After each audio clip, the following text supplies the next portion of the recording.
Des retours d'expérience, d'accidents à la maison, en voiture, au travail, ainsi que des témoignages pour vous permettre de tirer les enseignements et renforcer votre vigilance. Sauvons nos vies, le podcast de Prévence, déclencheur d'électrochoc. Bonjour à toutes et à tous et bienvenue dans Sauvons nos vies, le podcast qui vous sensibilise aux risques de la vie quotidienne et du monde du travail. Chaque lundi, je vous retrouve pour vous raconter une histoire vécue avec également les principaux enseignements que nous pouvons en tirer. Aujourd'hui, je vais vous raconter une histoire qui nous rappelle combien il est important de rester vigilant même dans des moments les plus anodins. Jules est un passionné de bricolage. Il adore passer du temps dans son garage, entouré de ses outils, à réparer, démonter, améliorer.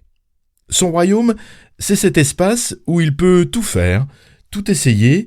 Il a même investi dans un compresseur à air, un bel engin puissant, pratique pour gonfler ses pneus de voiture, bricoler ou nettoyer la poussière dans des recoins inaccessibles. Ce samedi matin, alors qu'il s'apprête à ranger quelques cartons, il tombe sur son vieux diable. Cet outil bien pratique pour déplacer des charges lourdes. Il l'inspecte rapidement, les roues sont à plat. « Tiens, je vais les regonfler », se dit-il. La pompe à vélo ferait largement l'affaire, il le sait, mais Jules n'a pas envie de pomper comme un forçat. Pourquoi s'embêter alors qu'il a un compresseur ? En quelques secondes, l'affaire sera réglée. Il attrape le flexible du compresseur, ajuste l'embout sur la valve de la première roue et ouvre légèrement la vanne. L'air comprimé s'engouffre dans la chambre à air. Il sent la roue se raffermir sous ses doigts. Mais ce qu'il n'a pas pris en compte, c'est que la pression délivrée par le compresseur est bien plus forte que celle d'une pompe à vélo. Il n'a pas de manomètre sous les yeux, il ne sait pas exactement combien il injecte d'air dans la petite roue. Et surtout, il n'imagine pas à quel point elle est fragile. En une fraction de seconde, tout bascule. Un bruit sec, assourdissant, une explosion. Le pneu éclate avec une violence inouïe. La jante se brise en plusieurs morceaux qui fusent dans l'air comme des éclats d'obus. Jules n'a même pas le temps de réagir. Un projectile en métal, un morceau de la jante, vient le frapper en plein visage, juste sous l'œil droit. La douleur est fulgurante, il lâche tout et porte sa main à son visage. Elle est rouge, son sang coule entre ses doigts. Sa femme accourt en entendant le bruit et le trouve assis, sonné, avec une plaie ouverte sur la joue. Sans attendre, elle l'embarque à l'hôpital. 13 points de suture. C'est ce qu'il lui faudra pour refermer cette blessure. Quelques millimètres plus haut, et il aurait perdu son œil.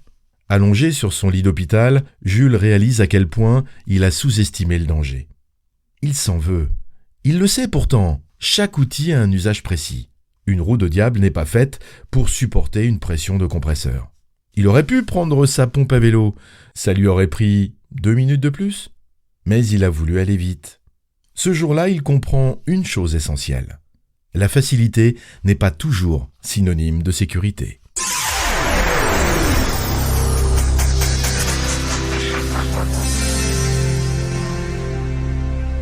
Chaque outil a son usage.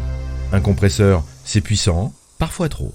Toujours vérifier la compatibilité entre l'outil et l'objet à gonfler. Et surtout, un manomètre pour contrôler la pression. Vous le savez maintenant, prendre son temps, c'est éviter beaucoup d'accidents.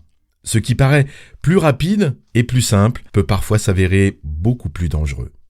Dans cette histoire, le regonflage avec sa pompe à vélo aurait été plus adapté pour regonfler la petite roue de son diable. Jules, lui, a retenu la leçon. Désormais, il prend le temps de réfléchir avant d'agir, parce qu'un accident, ça arrive en un quart de seconde. Voilà, cet épisode arrive à sa fin, merci de l'avoir écouté. Rejoignez-nous la semaine prochaine pour une nouvelle aventure et d'autres enseignements pratiques.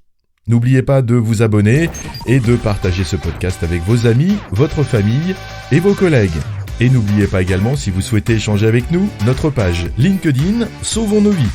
À lundi prochain pour un nouvel épisode qui, nous l'espérons, vous aidera à vivre et travailler en toute sécurité. Je vous souhaite une belle semaine et en attendant, sauvons nos vies.